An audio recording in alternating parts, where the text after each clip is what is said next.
Hey everyone, welcome back. In this video, I'll show you how to download Adobe Premiere Pro for free on your PC or Mac. If you're new here, make sure to subscribe for more helpful tutorials.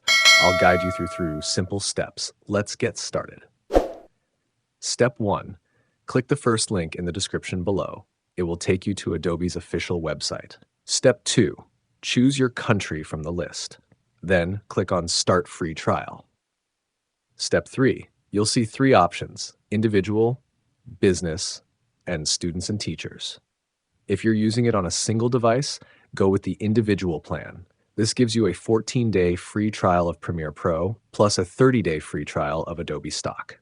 Click Continue to move ahead. Step 4. Enter your email address, then click Continue. Now fill in your name and payment details. Click on Agree and Subscribe.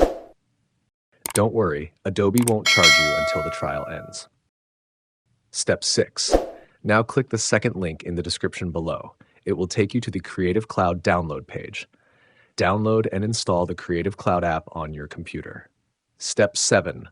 Open the Creative Cloud app and log in using the same email address.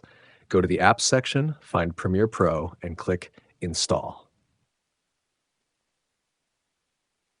And that's it. You've successfully installed Adobe Premiere Pro and can now use it for free during your trial period. If this video helped you, make sure to give it a like, drop a comment if you have any questions, and don't forget to subscribe for more easy tech tutorials. Thanks for watching and have a great day.